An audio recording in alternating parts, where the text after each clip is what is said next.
Assalamualaikum dan hai guys, saya Ismail dan selamat datang ke channel Mobilejaya. Jadi hari ni kita ada phone flagship yang paling canggih daripada Realme, iaitu Realme X50 Pro 5G. Yang bestnya pasal phone ni ialah ia menggunakan Snapdragon 865, ada refresh rate 90Hz dengan panel Super AMOLED, ada fast charging 65W dan juga ada sokongan 5G. Dekat tangan saya ini merupakan varian 256GB storage dengan 12GB RAM. Jadi apa yang saya cerita dalam review ni adalah berdasarkan kepada varian ini.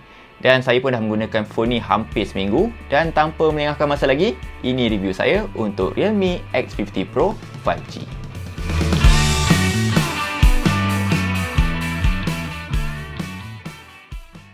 Pertama sekali, Realme X50 Pro 5G ni sebenarnya dah dilancarkan sejak 24 Februari hari tu. Dan akhirnya phone ni dilancarkan juga dekat Malaysia secara rasmi pada 7 Julai 2020. Rekaan belakang phone ni masih membawakan rekaan ikonik Realme dengan desain kamera sisi menegak dan bulatan berwarna kuning dekat kamera utama dia. Binaan belakang ni dia guna kaca Corning Gorilla Glass 5 yang mana terasa solid dan premium dengan sentuhan matte finish untuk kurangkan kesan fingerprint. Cakap pasal fingerprint, phone ni guna ada display fingerprint yang cukup laju dan korang boleh gunakan juga fungsi face unlock dia untuk mudahkan korang unlock phone ni. Dekat sebelah kanan phone ni ada power button dan dekat sebelah kiri ada butang volume button. Dekat bahagian atas hanya ada mikrofon kedua dan antena, dan dekat bahagian bawah ada slot 2 SIM, mikrofon utama, USB-C dan lubang speaker. Yang bestnya, phone ni guna setup stereo speaker Dolby Atmos.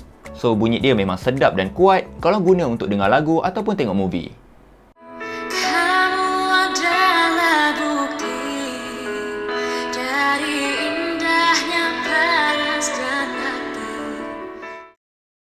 Dari segi skrin, Realme X50 Pro 5G guna skrin 90Hz dengan panel Super AMOLED pada saiz 6.44 inci Full HD+. Skrin Super AMOLED ni memang cantik habis sebab warna dia nampak punchy, warna hitam yang true black dan boleh bagi viewing angle yang tersangat luas. Dan buatkan phone ni terasa lebih premium, skrin dia guna refresh rate 90Hz, so animation bila scrolling tu nampak smooth je, sampaikan korang rasa tak nak patah balik ke skrin 60Hz. Ada 3 option refresh rate yang korang boleh pilih, iaitu 90Hz, 60Hz dan option auto yang mana phone ni akan tukarkan refresh rate jadi 60Hz bila phone ni masuk mode power saving. Realme X50 Pro 5G ni memang terasa sangat powerful sebab dalam ada Snapdragon 865, guna storage UFS 3.0 dan guna RAM berasaskan LPDDR5.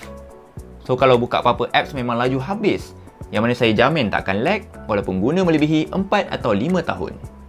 Untuk gaming, korang boleh main PUBG Mobile dengan setting grafik HDR Extreme, yang mana fungsi gyro dia pun boleh diaktifkan kalau korang nak guna fungsi ni.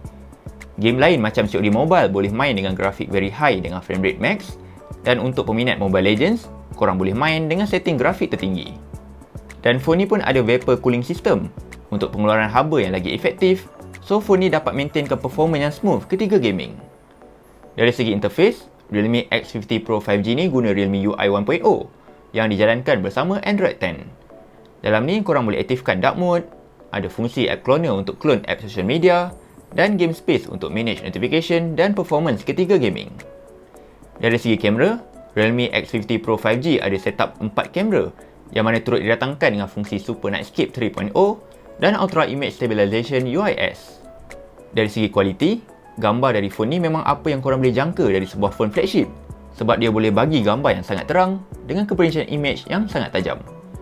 Tapi saya paling suka dengan keupayaan dari mid-range dia yang tinggi, so pencahayaan dekat gambar nampak lagi sekata dan boleh kurangkan isu overexpose.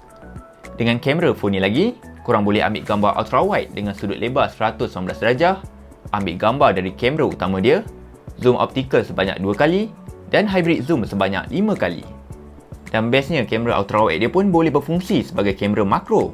So aktifkan je fungsi ultrawide dan dekatkan kamera dengan subjek makro dalam 4cm. Phone ni pun ada setup 2 kamera dekat bahagian hadapan, yang mana satu lagi kamera berfungsi untuk ambil gambar ultrawide selfie dan buat bokeh yang lagi baik.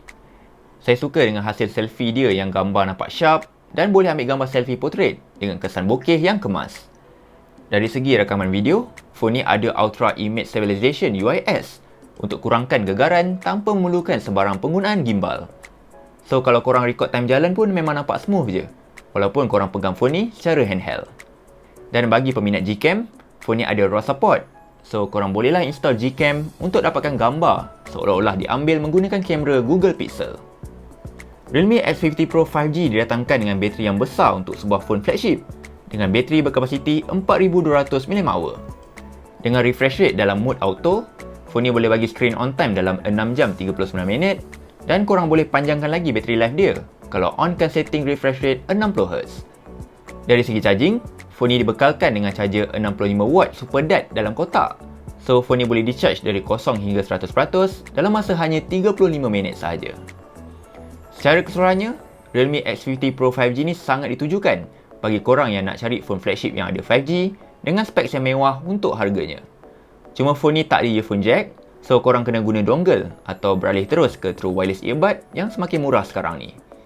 Dengan harga jualan yang kompetitif, korang dapat phone yang padat dengan fungsi macam skrin 90Hz dengan panel Super AMOLED, stereo speaker Dolby Atmos, chipset Snapdragon 865, fast storage UFS 3.0 dan kualiti kamera yang impresif.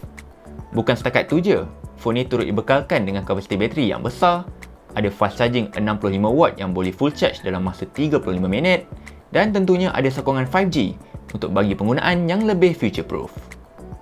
Jadi sekian sahaja daripada saya Arif Ismail untuk video kali ini. Kalau korang suka konten macam ni lagi, jangan lupa like, share dan subscribe. Dan kalau korang ada sebarang soalan ke cadangan ke, boleh tinggalkan komen dekat bahagian bawah ini.